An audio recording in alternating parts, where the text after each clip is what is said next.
Alright, welcome back mga kabalitaan. Tayo na naman po ay nagbabalik ho. Nagpapahinga lang ho tayo ng mga ilang oras dahil tayo ay mula pa sa kababalik pa lang ho ng bahay dahil may nilalakad ho tayo kanina mga kabalitaan. Alright, so welcome sa mga bagong nanonood pa lang ho. Subscribe na ho kayo, then pindutin ang notification bell at i-share, i-like. Huwag niyo pong kalimutan, yung mga ads natin yung mapapanood, huwag niyo pong i-skip yan dahil ay nakakatulong po yan sa inyong lingkod. At yung mga magbibigay ho ng pakulay ho dyan, well, matsalam ho at mabuhay, no? At ano pala, may nagbigay pala sa akin nung nakarang araw kaso hindi ko na ano na tawag nito, hindi ko na paghandaan yung kanyang ano,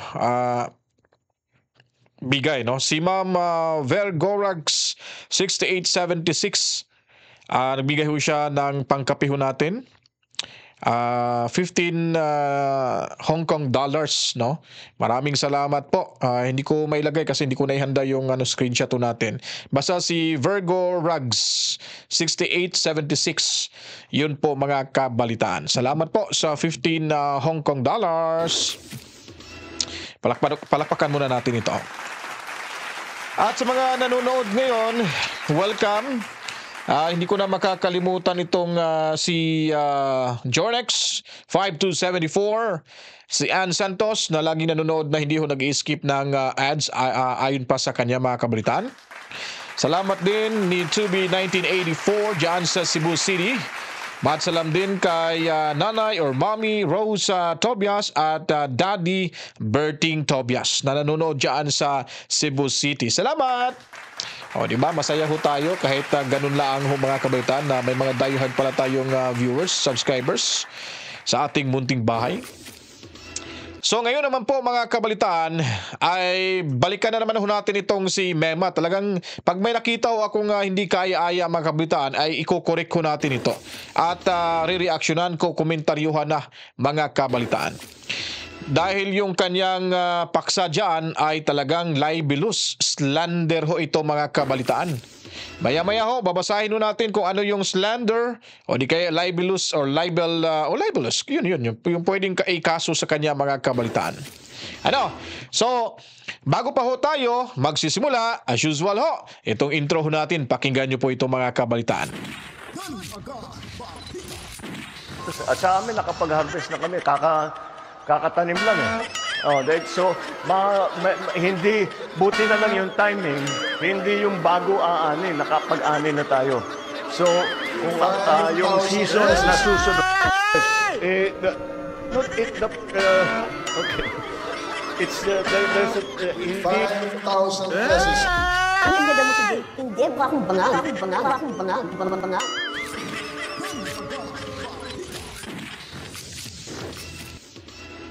Right, nagbabalik na ho tayo mga kabalitaan. Again, welcome sa mga hindi pa po nakapag-subscribe. Subscribe na. At tuloy-tuloy nyo po ang panonood. Huwag nyo pong i-skip yung ads. Yun po pinaka-importante ho dyan. Then magbigay ho kayo ng comment sa baba. I-like at mas maganda rin i-share nyo po para malaman ho ng karamihan kung ano pa po yung mga kaganapan sa ating lipunan. Ngayon ho naman ay bago natin sisimulan itong pamamanat ho ni Mema kay Crisette Laureta Chu mga kabalitaan at itong si Cap Dado, mantakin niyo po. Sa pagkakaintindi ho natin, talagang ito'y may malisyusong pagtatanong ho kay Crisette Laureta Chu at si Cap Dado. Mantakin niyo may nakipagtalik daw dahil sa kondom. Well, mamaya, standby, pag-uusapan ho natin yan. Dito muna tayo, hindi na tayo magpaligoy-ligoy pa at papakinggan muna natin itong isang vlogger na si Mr. Bautista, Hale Bautista mga kabalitaan. Ay ayon pa sa kanyang headlines, Iglesia ni Cristo at KOJC nagsasanib puwersa. So, gaano kaya ito katotoo? Yan ang pagtatanong, di ba? Hindi sasabihin, Iglesia ni Cristo at KOJC nagsasanib puwersa, question mark. Hindi naman ho yan form sa pagtatanong. Ito, maganda to kay Sir Hale Bautista, mga kabalitan. Pakinggan ho natin kung ano yung kanyang content ho dito dahil parang interesting ito para sa ating lahat. Hello po mga kabida, welcome po sa aking channel. Ito magandang pag-usapan po ito, ano po, no? Ito hong post po ngayon ng Optic Politics, ano po, no? 2 hours ago po yung kanilang post sa kanilang Facebook page, ano. Ito po'y patungkol doon ho sa sinasabi ho nilang Ngayong araw lang ito bago tayo nag-recording dito, itong nauna na tong vlog ni Sir Hill Bautista at yung post na yan ay bago po yan sa araw na ito. Yun po yung ibig sabihin ni Sir Hill Bautista. alyansa po ng Iglesia ni Cristo at itong Kingdom of Jesus Christ ni Pastor Apollo C. Quiboloy, ano po, no?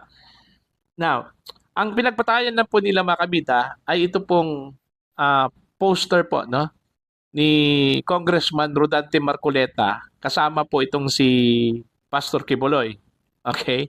Ang tingin po nila ho dito mga kabida para ho daw nagkaroon po ng alliance, no? Pagsanib puwersa po ng Iglesia ni Cristo at ito pong KOJC, ano po, no? Okay, babasahin ko lang po itong kanilang post mga kabida at saka magre-react ko tayo, ano po, no? Alright, dated January 8, 2025, ano po? Okay, ang title po ng kanilang post mga kabida, Malacanang in Panic, Political Storm Brews as INC-KOJC Alliance Shakes the Foundation of Power. Ayan. Ito yung kanilang title, no? Alright. The unexpected alliance between the INC o Iglesia ni Cristo and KOJC, Kingdom of Jesus Christ, has sent shockwaves. So clarification, ano pala, sabi niya kasi 2 hours ago. Okay.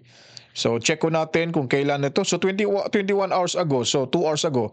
So by Optic, then opinion, January 18, 2025. So ano ngayon?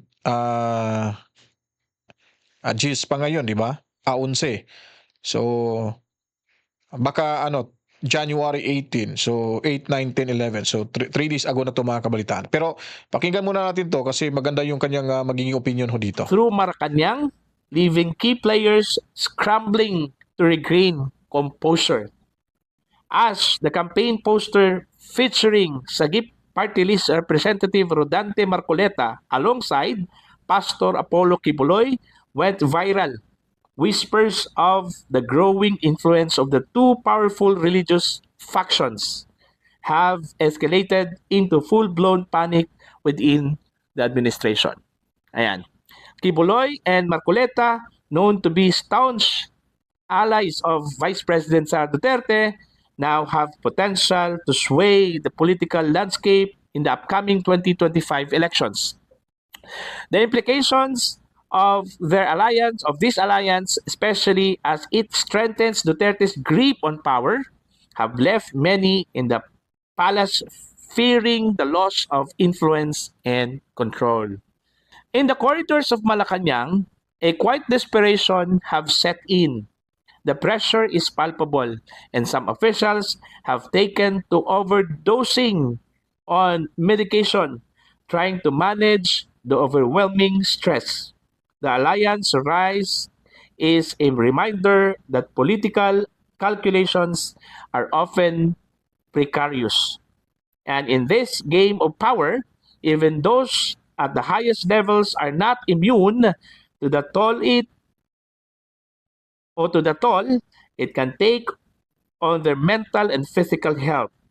With each passing day, the stakes grow higher and the political players in Malacanang find themselves teetering on the edge of uncertainty.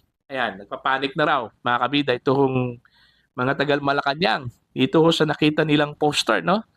Na nag-viral po ngayon. Ito pong poster po mga kabida ni Congressman Rodante Marcoleta, kasama po itong si Pastor Apollo C. Quiboloy, ano po. Ang tanong po dito ngayon is, nagsasanib na ba ng puwersa po itong dalawang malalaking religious groups, no? Itong INC at saka itong Iglesia ni Cristo, no?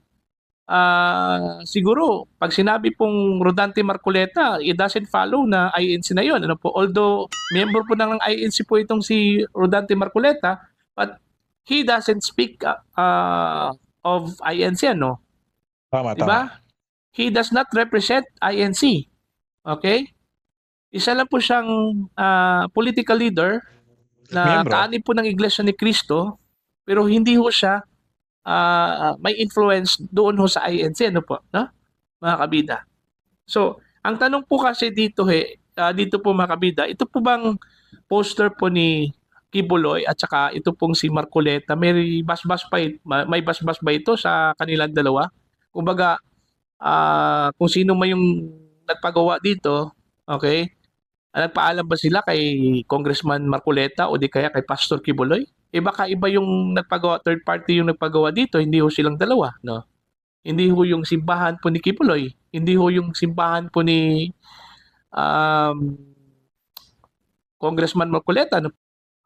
Actually, nasagot na ho yan talaga ni Congressman Marcoleta patungkol ho sa isyong yan dahil inisyu nga yan ni Mema at mali-mali naman ho yung kanyang konteksto at yung comprehension ho sa issue na yan. Kaya nakakatawa mga kabalitaan.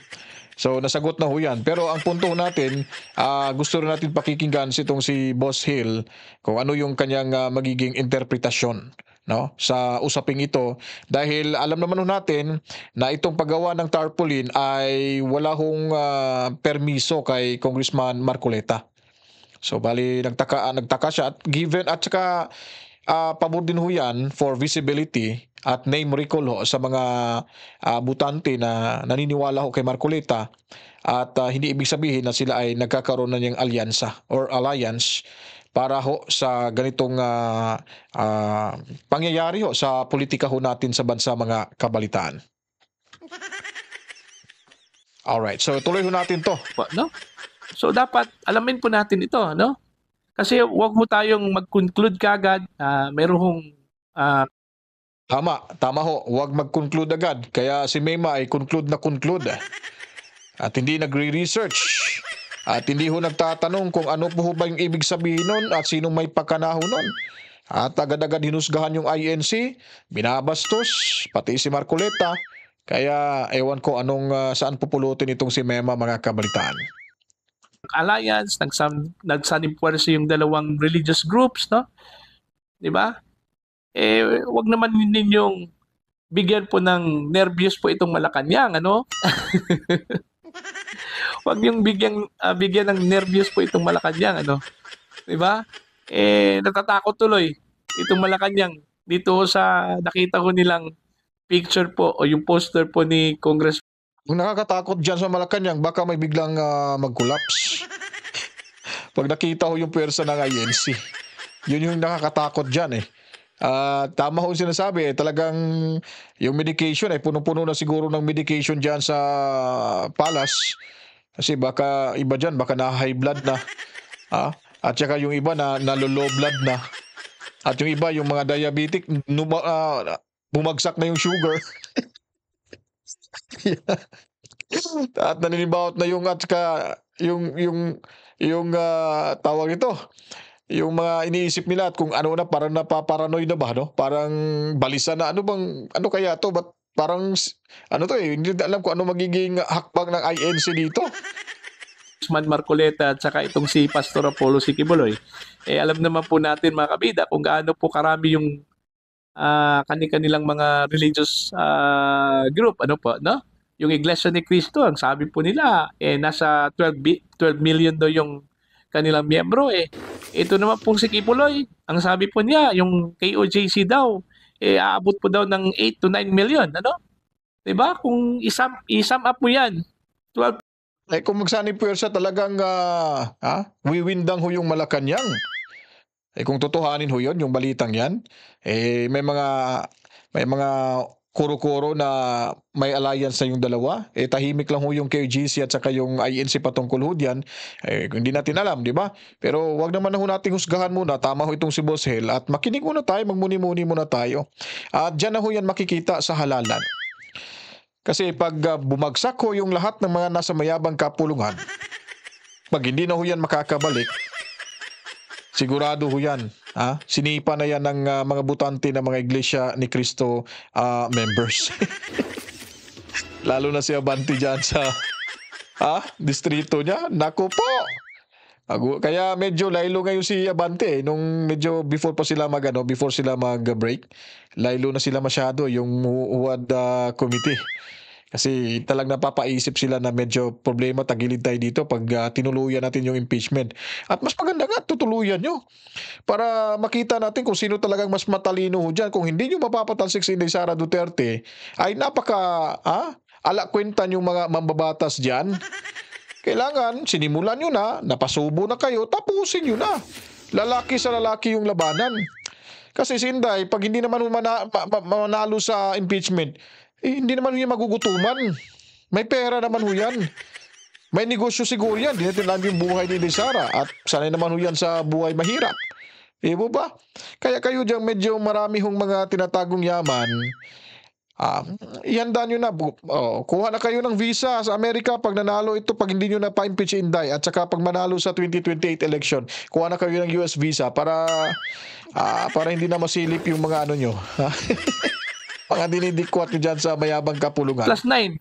So, meron pong 21 million po yung mga miyembro po ng dalawang religious groups, ano po, di ba? So, ang tindi nun. Di ba? Kung ito pong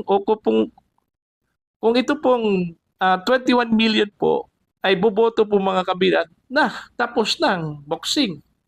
Alam niyo po mga kabalitaan, wrong move po kasi itong sino to? Nawala yung audio ko. Okay, andyan pala. Wrong move kasi yan si Martin Romualdez. Binangga niya ho yung KOGC para mabalian ng pakpak yung karera ni Inday sa politika. Kasi yun na po yung makinarya na hawak-hawak ni Inday, yung KOJC, mga kabalitaan. Hindi niya inisip na napakadami hong miyembro ng KOJC. Ang KOJC ay pinamamahalaanan ni Kibuloy. Si Kibuloy ay pag sinabi ni Kibuloy, parang si Eduardo Manalo din yan kung ano yung sinasabi niya, sinusunod ho ng kanyang mga miyembro.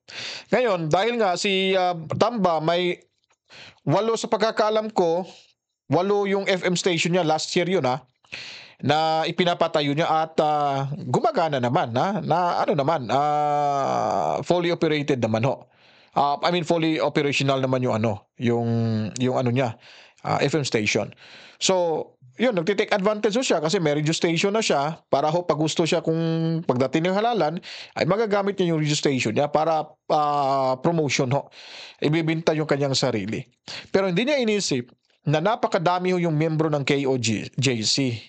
Doon ho sila nagkakamali. Mahilig ho sila kasi sa biglaang paglusob Gaya na lang ng pag-file ng impeachment. Gaya na lang ng pag-imbestiga. Na alam naman ho nila na hindi po pwede ho yan, bawal ho yan at walang silbi yung investigasyon nila dahil yung COA nga yung may karapatan na mag-iimbestiga ho. Dahil nga po sa kanilang kasangkiman, dahil nga po sa kanilang intensyon at ambisyon na maging Pangulo ng Pilipinas at na-brainwash naman to, nagayuma naman to itong HUAD Committee, ay nagkamali ho sila. Hindi na ho nila na mapabawi ho yun kasi nasimulan na nila Kumbaga, parang paatras na sila ng paatras. Kumbaga, iwas pusoy na sila para hindi mapahiya yung kanilang mga hakbang na maling-mali ho mga kabalitaan. Tama ho itong sinabi ni Boss Hill Bautista. Na pag nagsanib puwersa to at boboto yung pagpalagay natin yung sinasabi niyang ilang milyon yun, ay wala na. Tapos na talaga yung boxing.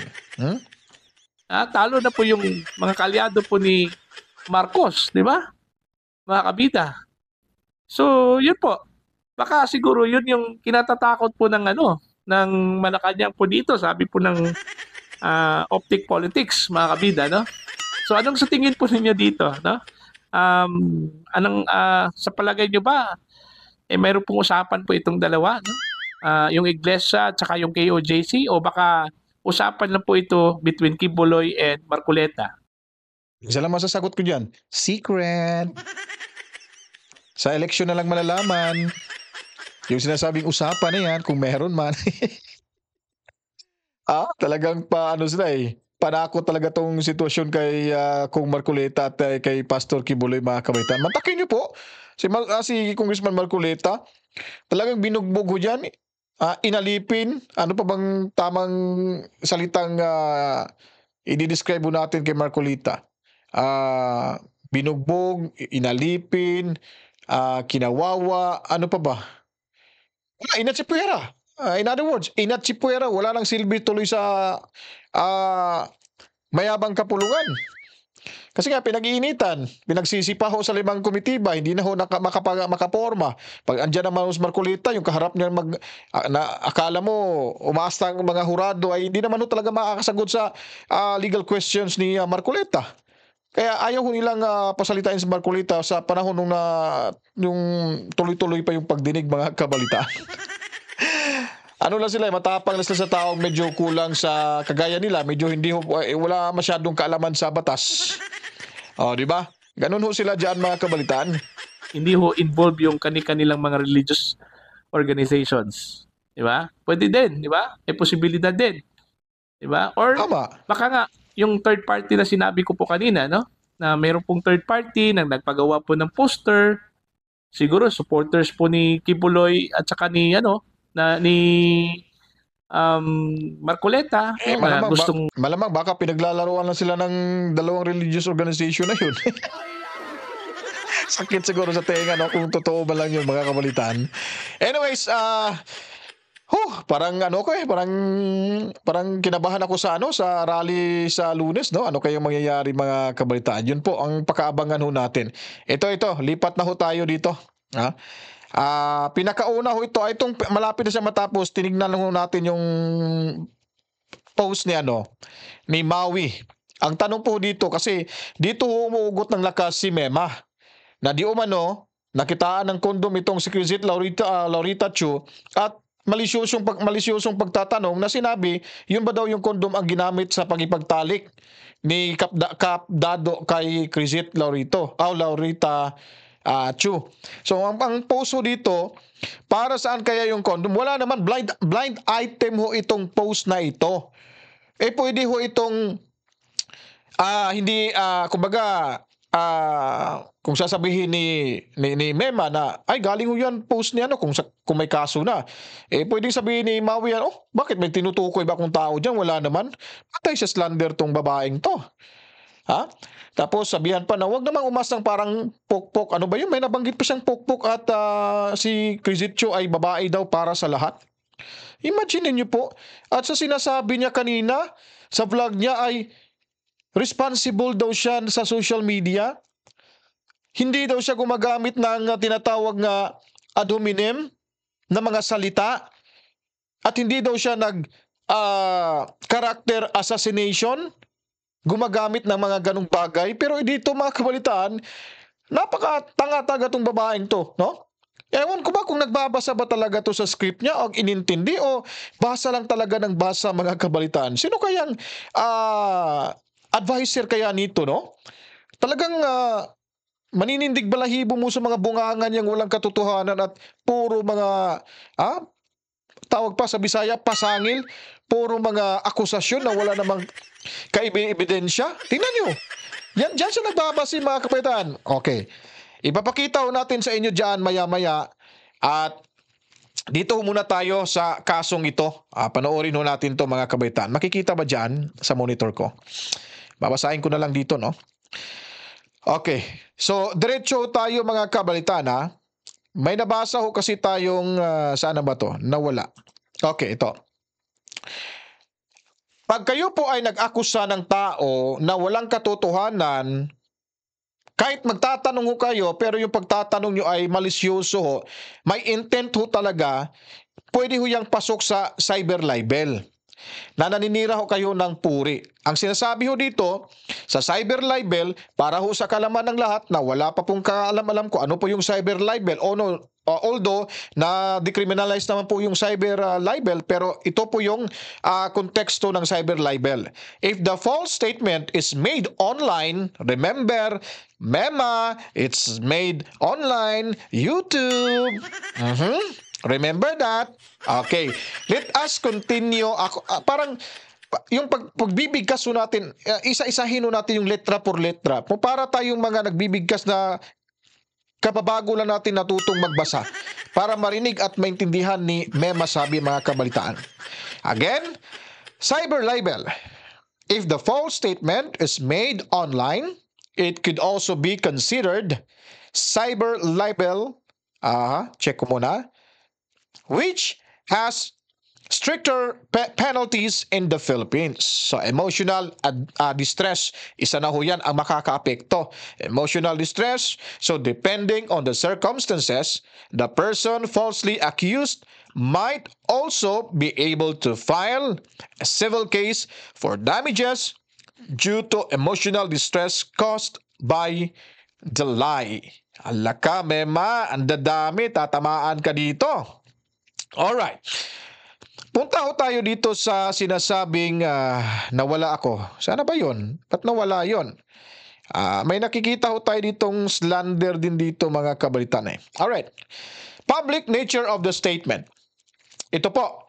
The lie must be communicated to a third party, not just directly to the person being accused to be considered slanderous. Lie must be communicated to a third party. Okay. Third party. Sino po ba yung third party? I guess parang si Mema yung third party. Di ba? Defense against slander charges. If you can prove the statement was true or that you had good faith in believing it to be true, that this can be a defense against slander charges. Now, ang question ho, mapapatunayan ba kaya ito ni Mema? Dahil yung kanyang pinaniniwalaang post ay yun lamang ho, yung blind item na post ni Maui. Ayon, sumakay agad sa isyo na walang kaalam-alam at katangahan mga kabalitaan. Inuuna ko lang po itong mga possibilities na maaring kasuhan at pasok ho sa cyber libel or slander mga kabalitaan. So now, defense against slander charges. Okay? If you can prove that was a true, or nabasa ko na to pala, no? So, dito ho tayo sa cyber libel, sa emotional distress mga kabalitaan. Di ba? Siyempre, pag napahiya ka na, emotionally affected ho kayo. Hindi maaring sasabihin mong sorry na lang. May intentional yung mga pagpapalabas mo nito eh. Without pieces of evidence na to prove that your accusation, it's not false. Di ba? So now, nakakatakot ho ito mga kabalitaan. So, titignan ho natin yung yung video ho ni ni Mema, kung siya ba ay pwedeng makasuhan ng cyber libel or slander mga kabalitaan. Pero hindi ho tayo abogado, nagbe-base lang ho tayo sa paaralan ni Mema, ang Google University mga kabalitaan. Yun lang po yung pinagbabasihan ho natin kasi dito siya nag-aaral. Para ho hindi siya mawala at para ma-research niya ito at masasabi niyang hindi pala tayo nagsisinungaling. At hindi tayo nagpapalabas ng fake news gaya niya mga kabalitaan. Now, let's proceed mga kabalitaan dito sa ating pinaka-main topic na naman. Talagang araw-arawin ho natin itong si Mema pag may nagmakita ho tayong mali.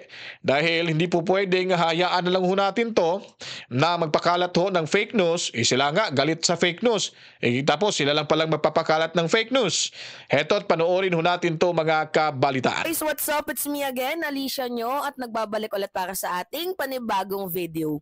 So sabi ko naman sa inyo, 'di ba, mga minamahal, kapag gusto mo at desidido ka na maging miyembro ng mga DDS, sobrang dali lamang po ng requirements. Sobrang simple lamang. Una, wala kang utak. Pangalawa, hindi ka nag-iisip.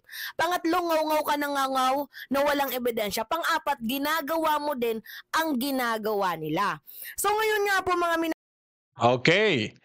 Di ba sabi niya sa unang vlog niya, yung na-post natin lately lang, a while ago, sabi niya gumagamit daw ng ad hominem at yung pagkakasabi niya ay hindi daw siya gumagamit ng ad hominem sa mga taong kanyang binibigyang reaksyon at hindi raw siya character assassination ni Inday Sara Duterte at siya daw ay responsible na gumagamit sa social media. Now, ano po ba yung mga sinasabi at binabanggit niya ho? Yun po ay ad hominem po yun mga kabalitaan. Mga salitang against so direct sa isang tao. Salitang nakakasama ng loob, direkta sa isang tao. At salitang pambabastos sa isang tao. Di po ba? Bagay rin naman ang pagsabihan ng isang tanga, mangmang, ganun din naman ang mga pinagsasabi niya rin. Di ba? Sa mga binibigyan niya ho ng reaksyon. So tuloy ho tayo dito mga kabalitaan. Minamahal, alam nyo ba na meron pong isang babae na miyembro ng DDS, which is gumawa pa nga ng libro, Salamat FPRRD, tapos binenta niya ng 1,000 plus, pero doon sa National Bookstore, nag-sale tag 150 na lang. Hindi pumatok. Sa madaling sabi, di ba mga minamahal, sinale na lang nila, binagsak na lang po nila ang presyo para mabenta yung libro na ginawa nila. Di ba? Nagsalamat FPRRD pa kayong nalalaman. Tapos binenta nyo ng mahal, tingnan nyo, hindi pumatok. Ang nangyari, mga minamahal, ibinagsak nila yung presyo. So ngayon, ganito, paano ko nasabi na kapag gusto mo maging miyembro ng DDS, syempre, ang requirements dyan, isa sa mga requirements, dapat ginagawa mo din ang ginagawa nila. Alam nyo ba na itong babaeng to, pangalanan na natin, na itong si Crizette, imagine nyo nagpa-GoFundMe. Tapos yung pinag-GoFundMe niya, walang liquidation. Kapag walang liquidation, ibig sabihin nun, binulsa. Mga minamahal. Alam nyo, dyan sila magaling sa pag-GoFundMe. Tingnan nyo yung nangyari dyan sa, sa People Power Train nila. Di ba nag-away-away yung mga vloggers? Yung grupo nila Banat Bay, yung grupo nila Panghe. Ang tanong ba ho dyan, meron bang nangyaring People Power 3? Saan ba nakakuha to ng ganyang informasyon? Saan ba yung nakakuha ng informasyon? Kung kumbaga nagpapakita ng suporta kay Inday Sara Duterte sa panahon na talagang sobrang gulo yung Pilipinas, People Power 3 ng tawag nun. Tingnan mo nga yung katangahan nito mga kabalitaan. Tapos yung naandun, mga vlogger at yung ibang supporter na nagpapakita at pinapakita sa buong mundo, ito yung ginawa ng administrasyong Macoy Jr. Ito yung ginagawa, pinapakita, tapos hanggang yung ibang tao ay sumulpot na lang bigla at dumami na sila. People power po ba yung tawag nun? Rally po yun para hindi kayo, yung team nyo, hindi talaga makapenetrate kasi may mga nakatingin. Para mapigilan yung gagawin nyo kung anong gustong gawin na, lalo na kay Atty. Lopez. Yun po yung ibig sabihin nun. Pang-bluff po yun sa inyo dahil kung walang vlogger, walang kumilos, walang nakialam, ay talagang successful kayo sa time na gusto nyo ilipat doon sa correctional, women correctional ba yun? Di ba? So paano mo inintindi na merong People Power 3? Yung Maisog pala, People Power 3 pala yun. Yung raakbang ng Maisog, People Power 3 ba yun? Ala talaga to kwenta. Reading comprehension, may problema talaga to. Ito may problema sa pag-iisip. Kasi napakahina yung pagkakaintindi sa mga bagay-bagay. Ultimo nga, tingnan mo nga, nagpalabas so dyan si Maui ng blind item.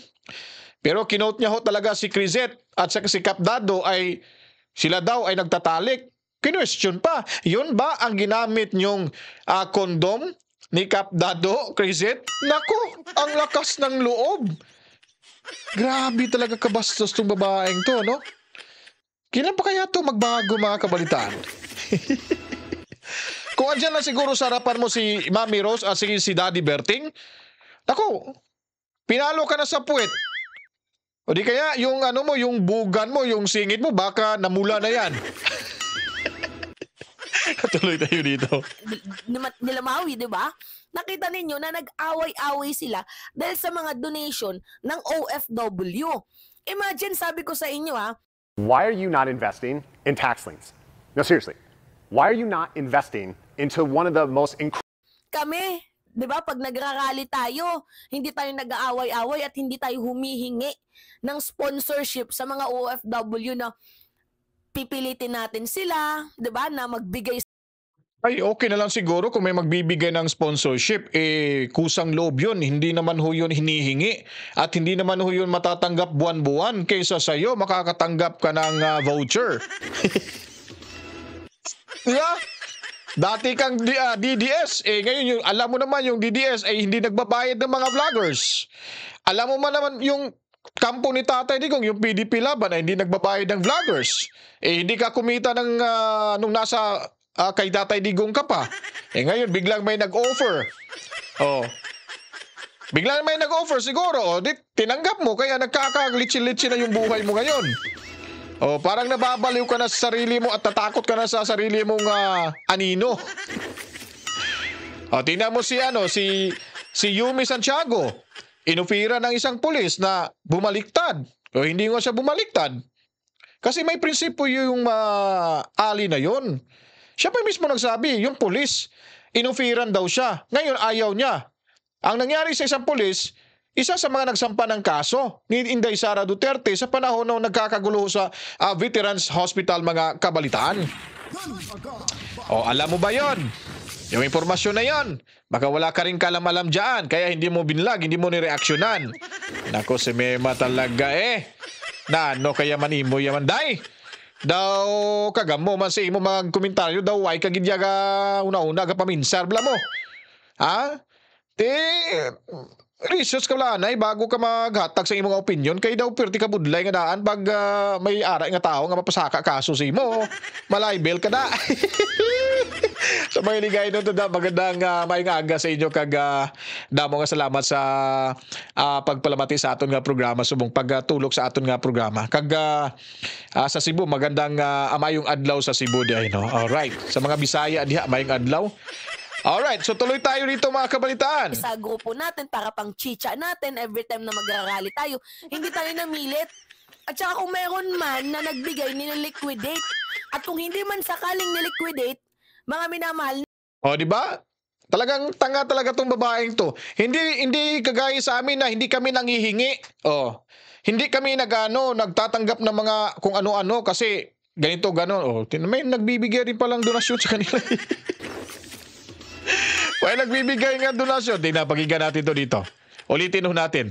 Imagine, sabi ko sa inyo kami, di ba, pag nagrarally tayo, hindi tayo nag-aaway-away at hindi tayo humihingi ng sponsorship sa mga OFW na pipilitin natin sila, di ba, na magbigay sa grupo natin para pang chicha natin every time na magrarally tayo.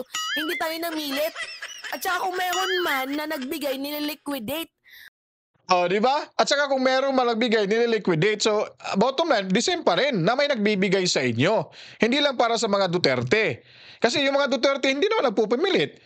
Kusang nagbibigay din po yun.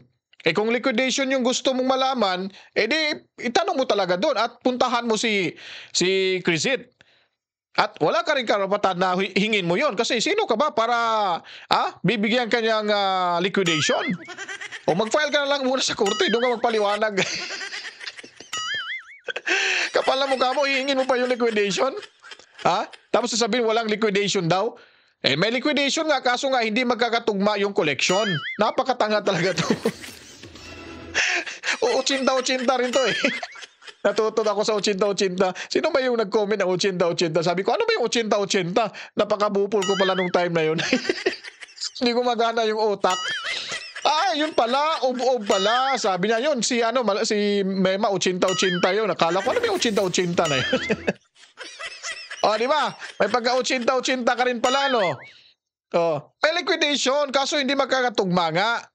Hindi naman maaaring walang liquidation yun. Nasa record yun. Pag nagpapadala, makikita, may resibo yun. Di ba? Tapos sasabihin mo, ninakaw yung pera. Parang si Sara Duterte. Hindi pa tapos yung liquidation. Sasabihin ng ninakaw yung pera ng COA. Talagang judgmental talaga itong mga huwad committee, no? Napasama na rin to nagayuma na rin to sa mayabang kapulungan sa Award Committee nga. Napaka-judgmental, hindi naman mga hurado, wala namang kalam-alam sa batas. Tapos manghuhusga, akala mo hinusgahan abogado pa. Ito hinusgahan professional pa, matalino pa. May profession. Degree holder. Yung talaga, saan kaya pupulutin to babaeng to, Sige, tuloy tayo dito. Itutuloy natin to at magkukomentaryo tayo doon sa kabila. Yung next niya. Dahil yung sabi niyang, pakipagtalik daw man. Sige, dito tayo, makinig lang muna tayo dito. At kung hindi man sakaling niliquidate, mga minamahal, nakita naman natin na hindi naman kami nag-away-away dahil sa pera na yan. O kung sino man yung humawak, hindi na namin hinahabol. Wala kaming naging issue sa pera. Ngayon, itong mga DDS, kapag gumagawa sila ng rally, syempre una na dyan, GoFundMe. Hihingi sila ng ng abuloy sa mga OFW, samantalang yung sinusuportahan nila kay laki-laki ng confidential funds. At ito yung pinakamasakit. Hindi sila, 'di ba, sinusuportahan sa ginagawa nilang rally kasi hindi naman nagpapakita itong si Vice President Sara Duterte. Paano naman magpapakita? Pangalawang pangulo nga siya ng bansa. Kung gusto mong mangyari yon, para tinadyonan ni Sara Duterte ang inang bayan. 'Di ba? Ang gustong ipalayasin yung amo mo, yung taong bayan, hindi si Sara. Kasi pag yung utos ng taong bayan, si Sara ay susunod lang po yan. Tapos sasabihin mo, sino ba yung umuutos ni Kap Dado na gugurgurin yung mga bangag na vloggers? Tapos sabi, sino ba yung leader nito? Iisipin naman si Sara Duterte. Naging mangmang tuloy tong babaeng to. Ay, nako ni Momema. Ewan ko sa'yo. Now, itong si Crisette, nagpa-GoFundMe. Tingnan nyo po galit na yan. Tingnan nyo mukha, talagang naiinggit siya sa donation Wala siguro nagbibigay nitong donasyon sa OFW, hindi na dumidirekta sa kanya. Pakinggan nyo po. So ang reason niya, mga minamahal, para magbigay tulong ng financial help sa DPWH. Tapos, doon sa Battle of Marawi. Yan, nakikita nyo. Yan ang nakalagay dyan. We should like to extend a little financial help to the 4 DPWH rescuer plus 1 employee of a private contractor who perished while clearing the road so more help could arrive in Cagayan due to a landslide. Alam nyo yung target amount, $5,000. Ang na-raise po, mga minamahal, is $20,125 sa madaling sabi nagkakahalaga ng almost 1 million yung na-raise na funds. Na ang kailangan lang naman nila ay $5,000. Gaano ba kadami yung $5,000 in peso? 290,000. Diba? 290,000 yung target amount, pero ang nakolekta nila, ang na-raise nila ay humigit kumulang millions. Kasi yung $20,000 in Philippine peso, sabi na lang natin 20,000 times, mga minamahal, sobrang laking pera no, 20,000, sabi na natin 20,000 times, almost 1 million niya, 1,100,000 plus. Diba? Ang laki. Tapos, alam nyo kung ano yung punto natin dito?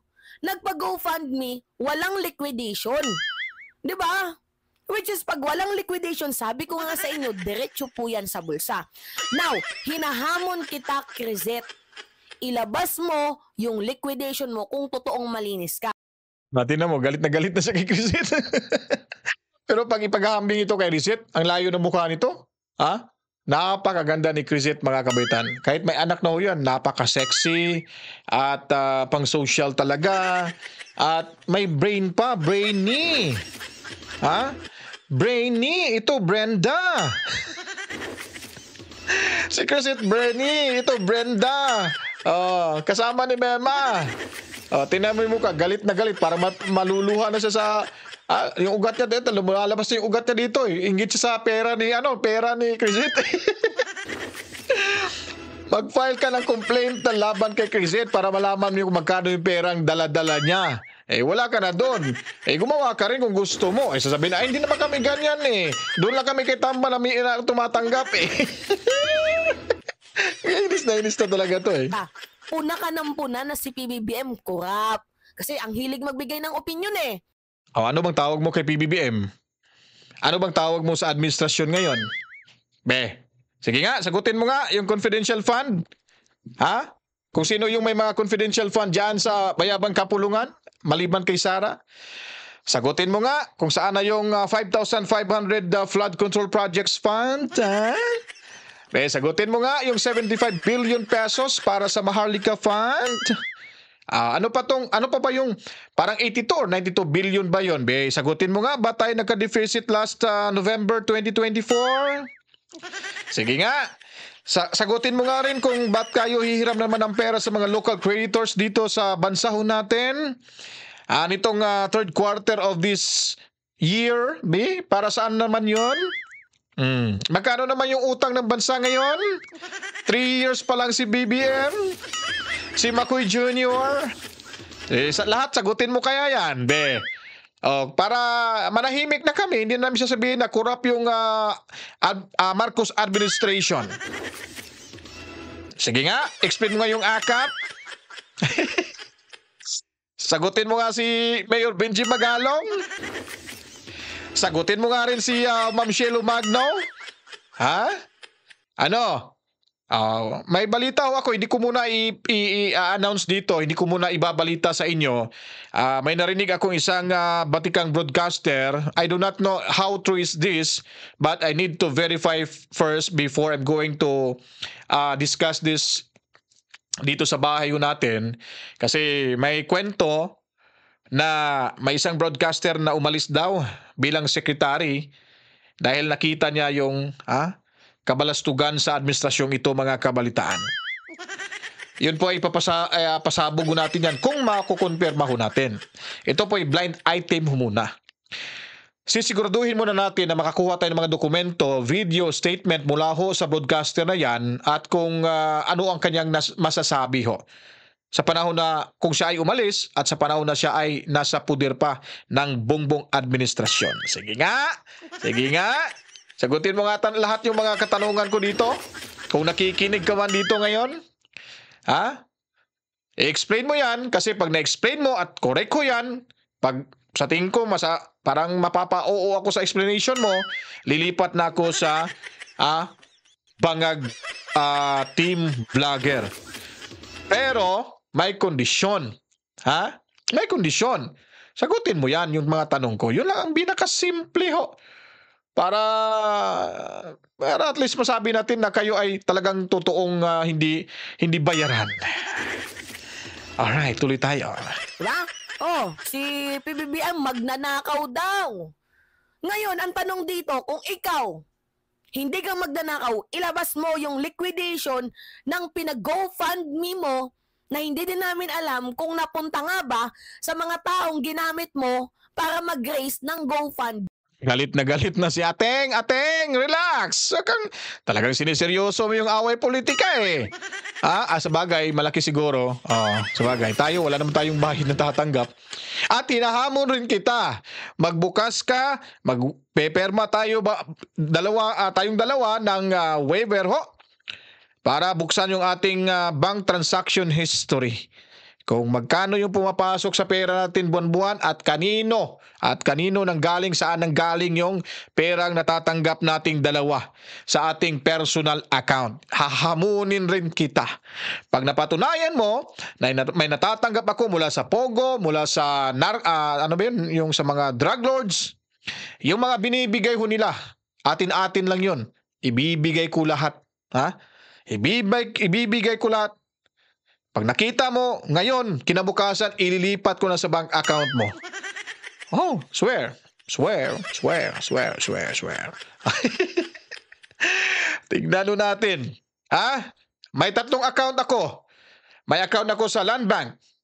May account ako sa BPI. At may account ho ako sa, ano ba yung isang bank na yan?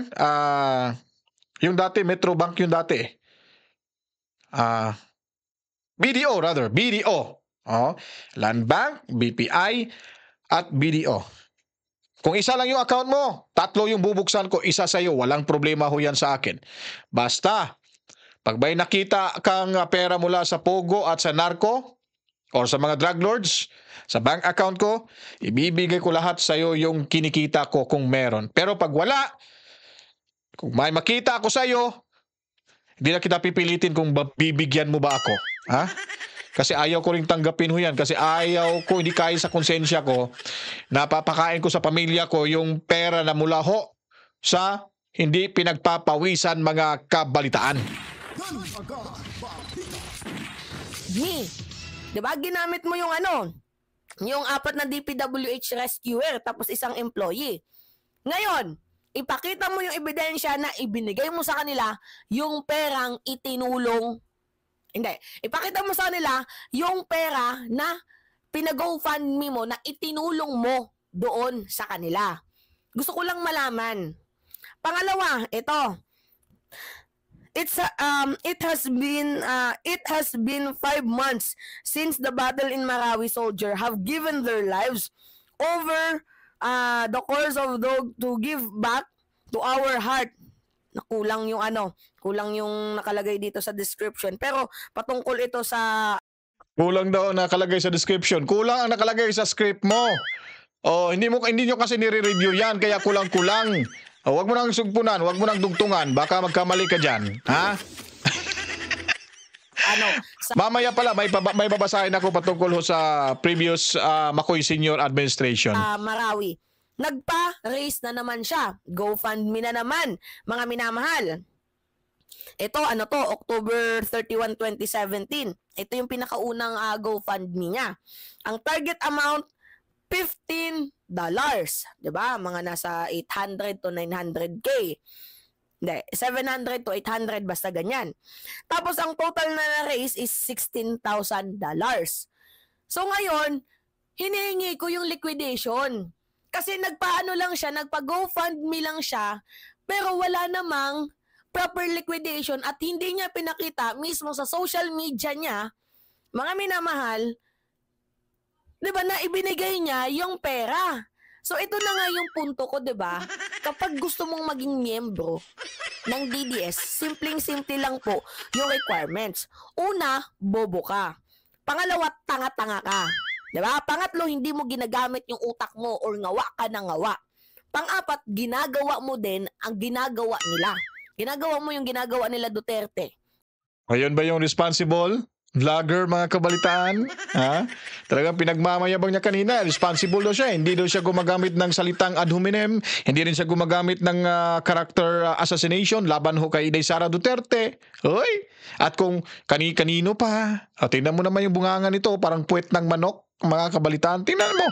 Napakaamoy ho. Diba? Sa madaling sabi, nangungurakot si Digong, nangungurakot ka din.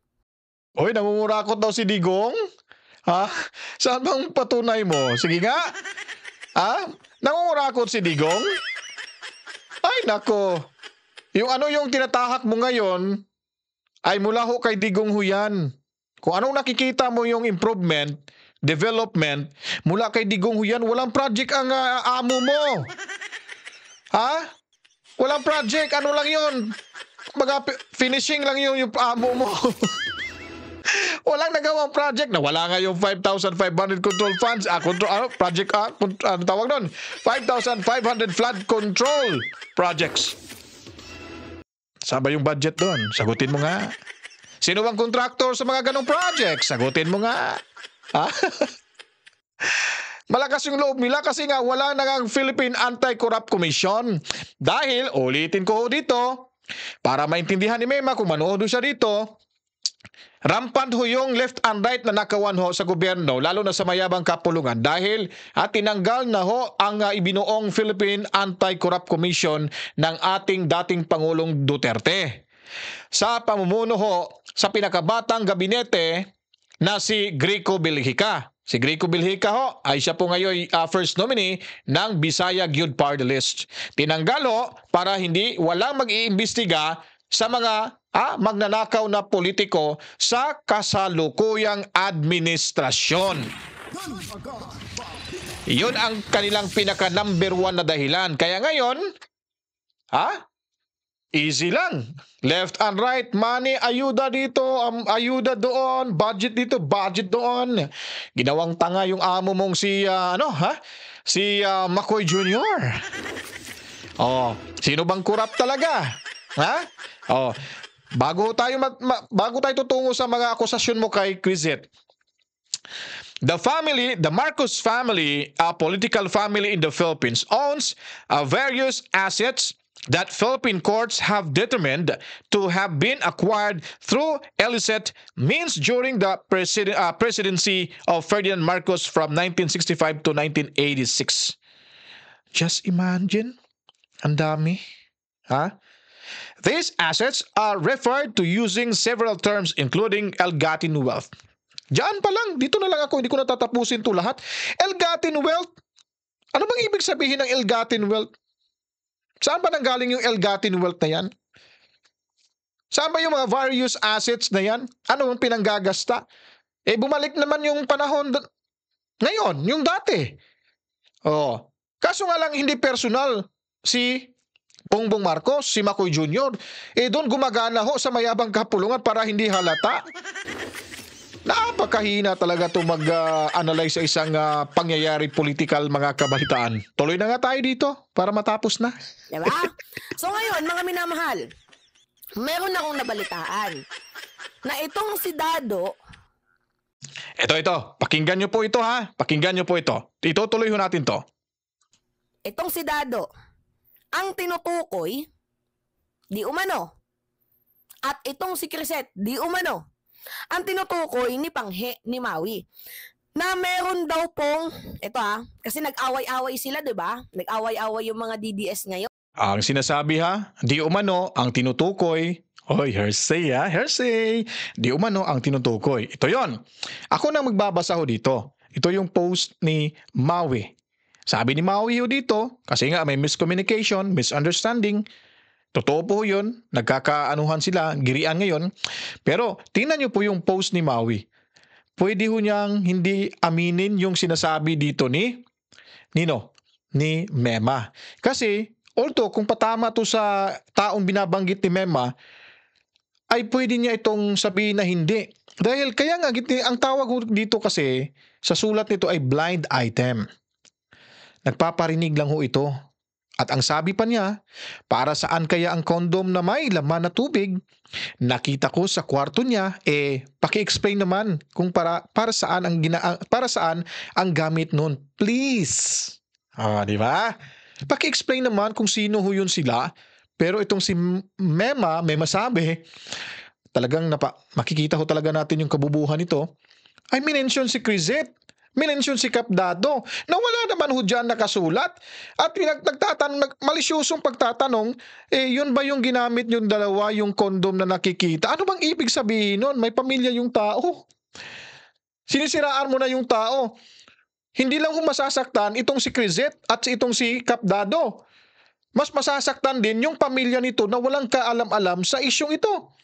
At hindi ka paniwala. Di po ba? Sino bang maaapektuhan maliban sa dalawa? Kung may mga anak itong si Crisette, may mga chikiting pa. Kung malalamat, marunong nang magbasa at umintindi, magagalit at emotionally affected ho sila. Di po ba? Marami hong mga anggulo na pwede ho itong makasuhan itong si Mema sabi mga kabalitaan. Tuloy ho natin to. Excited ako. Yon. Para saan kaya ang kondom na may laman na tubig? Nakita ko sa kwarto niya. Paki-explain naman kung para saan ang gamit nun. Please. Tingnan niyo po the way yung pagbabasa niya po ay talagang sinisigurado niya na yun talaga yung dalawa. Makikita mo rin yung pagde-deliver mo yun sa pagbabasa at pagtatanong kung ito ba intentional o just only for curiosity.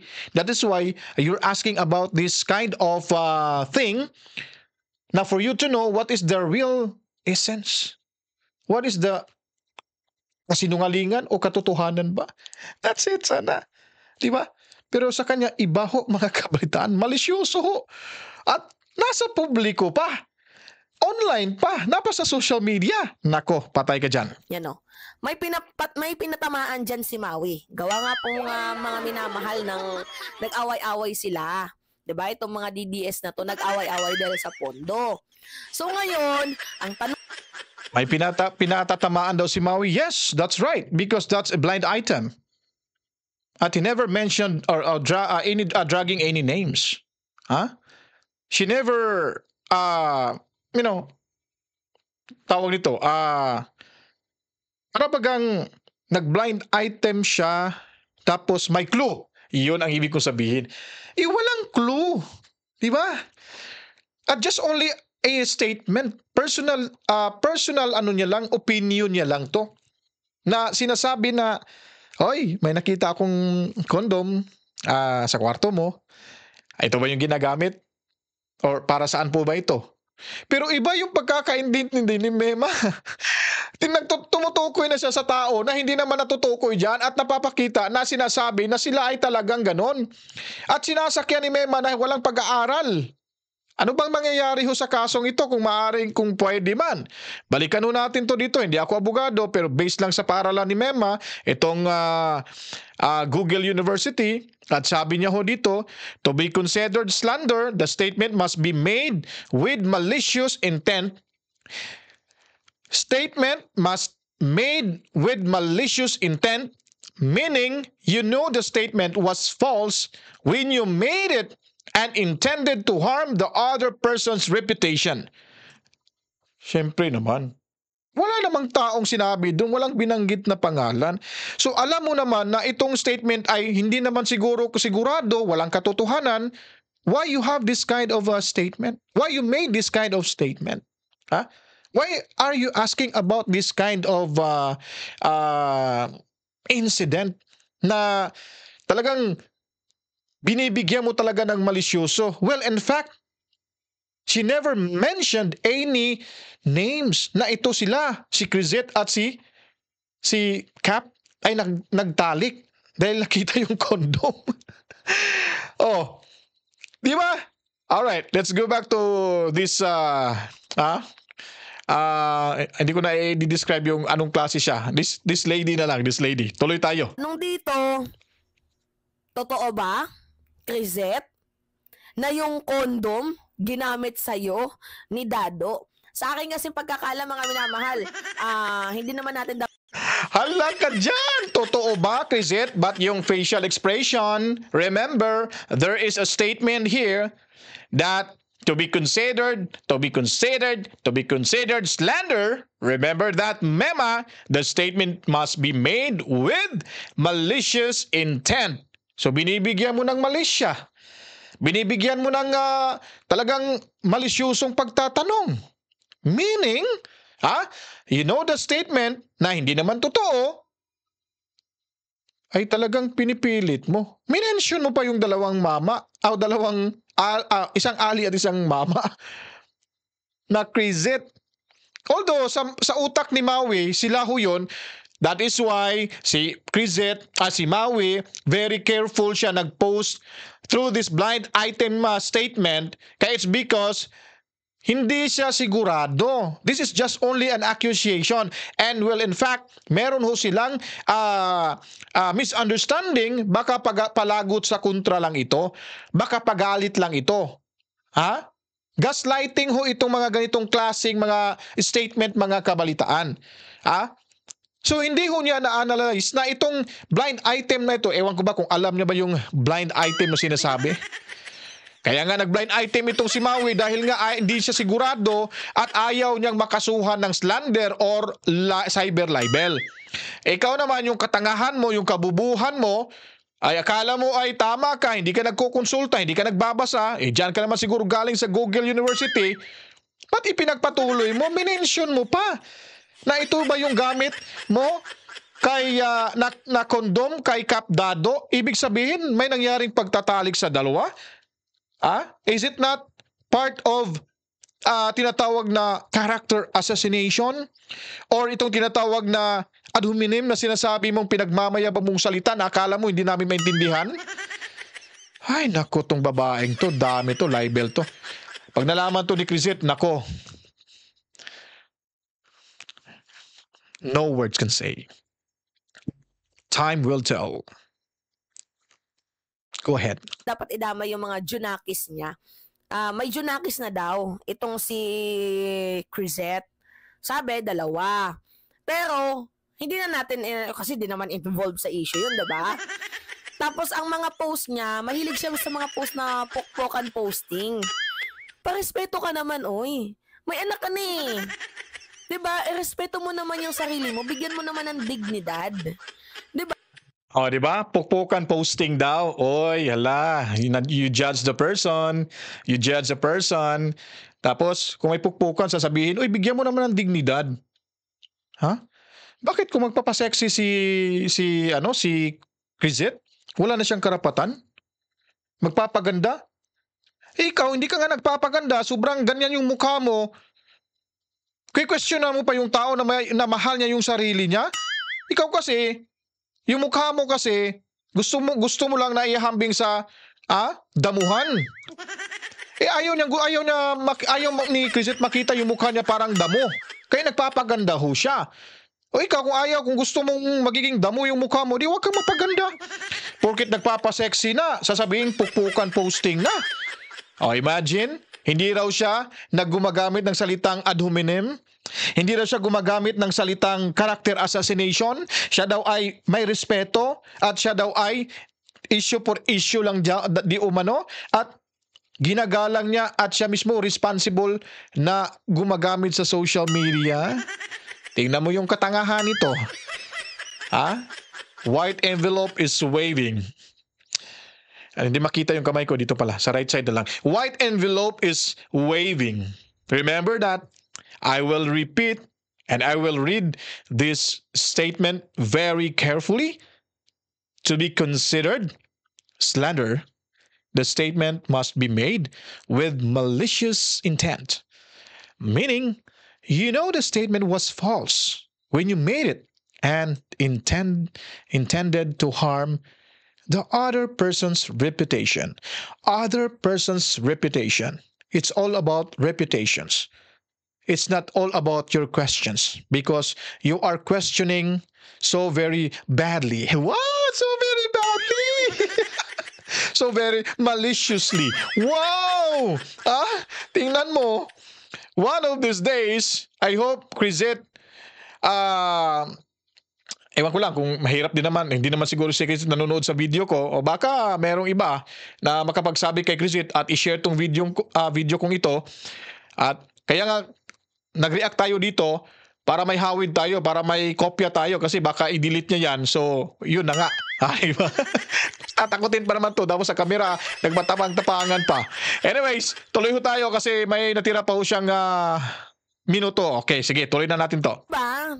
May chupapi ka na, may mga junakis ka. Imagine, may chupapi ka. Ang ibig mong sabihin chupapi kasi mga kabitan para maintindihan ng lahat, yung sugar daddy. Yun po yun ang pagkakaintindi ko. Kasi yun po yung salitang Mexicano, no? Sa mga Mexico, mga salitang chupapi monino, o something like that. Parang sugar daddy. I do not know. Pero yun po yung pagkakaintindi ko. Tandaan mo, inakusahan mo yung may sugar daddy. Sana magparespeto ka. Act like a professional mother. Hindi yung babaeng para sa lahat. Hala, babaeng para sa lahat. Ano bang ibig sabihin nun? Remember this statement. Remember this statement. Harm the other person's reputation. Alright. Ikaw na umintindi ho yan. Tuloy-tuloy tayo. At, diba? Nakakalungkot. Naloloka ako. Nakakalungkot. Naloloka ako. Paslang-slang pangag. Anyway, mga minamahal, yun po. Kaya nga sabi ko sa inyo, simple lang talaga ang maging requirements. Anyways, tapos na tayo. Well, may hawid na tayo sa video ito. Binibigyan ho natin ng reaction tong video niya kasi nga, sabi ko nga sa inyo, pag may baluktot na pangangatwiran itong si Mema, itutuwid ho natin to. Pag may baluktot si Mema, may tuwid tayo dito. Kaya kung itong video na to, kung napanood nyo, maraming salamat. Mag-comment na ho kayo dyan sa baba, magbigay kayo ng reaction, at kung gusto nyo i-share nyo ito kay Crizet, i-share nyo na ito kay Crizet. Kayo nang bahala dyan. Pero ang importante mga kabalitaan, subscribe ho kayo dito. At may notification bell tayo, click nyo lang po, like, comment, at i-share ito. Then yung pakiusap ko lang ho lagi, na kung may ads ho tayong mapapanood dito, huwag nyo lang pong i-skip. Total, ilang minuto lang ho yan. Minutes lang ho yan. Hindi naman magtatagal yan. Yan po ay papasok sa algorithm mo natin. Magkakaroon ho tayo ng grasya kahit papano. At sabayan nyo pa ng super thanks ho, yung pakulay sa ating munting bahay. Masaya na ho tayo yan. Hindi ho biro yung mag-content na nakaupo ka para kang baliw na nagsasalitang wala kang kaharap. Pero love ho natin yung ginagawa natin mga kabitan. Huwag kayong mag-alala. Hindi ko kayo pinipilit. Baka sabihin ni Mema, pinipilit ko kayo. Walang pilitan ho dito. Pero kung meron man, mas maganda ho mga kabalitan. Ayun, so sana po kung nagustuhan nyo, huwag kalimutan ho, sa sinasabi ko, comment na ho kayo sa baba. At ating pag-usapan muli ang mga kaganapan sa ating lipunan, takbo na ating politika, at yung mga katotohanan lamang ho, nandito lang ho tayo sa katotohanan, at bawal ho ang judgmental dito mga kabaitan. Magja-judge lang ho tayo kung meron ho tayong sapat na ebidensya. Magja-judge lang ho tayo, magbibigay tayo ng reaksyon. Kung yung nakikita ho natin ay hindi ho tugma sa ating nalalamang mga impormasyon mula ho sa ating mga reliable sources, diyan ho tayo magre-rebuttal mga kabalitan. Ako'y magpapaalam na po. Ulitin ko pong pagpapasalamat sa mga nanonood ho ngayon. Matsalam ho ni Ann Santos na lagi ho nanonood na walang pag-i-skip sa mga ads ho natin. Si Boss Jornix 5274 at si Tubi 1984, yung mami niya na si Mami Rose Tobias at si Daddy Birding Tobias. Sana bibigyan pa kayo ng mahaba-habang panahon, mahaba-habang pagkakataon na tayo ay magkita-kita dyan sa Cebu City. One of these days, hopefully po, Mami Tobias at Daddy Berting. At may nakalimutan pa ba ako? Wala na siguro, no? Live ho ito, ha? Ibig ko sabihin live. Wala na ho itong cut-cut, dire-diretso na to, uncut to mga kabalitaan. Tapos dito, upload na ho tayo. Pag meron pa ho tayong oras mamaya, magla-live ho tayo. Pero I'm not sure about it, but I will try my best. And I need to think about it first because I still have unfinished business na kailangan kong tapusin sa araw na ito mga kabalitaan. Pag may oras na ho tayo, babalik. Pag hindi, bukas bukas o sa sunod ng mga oras, basta. At titignan na lang ho natin yung schedule natin dito. So ako magpapaalam na po, Mat Salam, OFW, munti ko na rin makalimutan, Overseas Filipino Workers, lahat ng mga Pilipino sa amang lupalop nating mundo, Luzon, Visayas at Mindanao, mabuhay ho tayong lahat at sana'y nasa mabuti ho tayong kalagayan sa mga panahon na ito. Kita-kits ho tayo sa January 13, 2025, ang malawakang Peace Rally ng Iglesia ni Cristo Kabalitaan. To God be the glory. Mwah-mwah. Chip-chip. Ease out.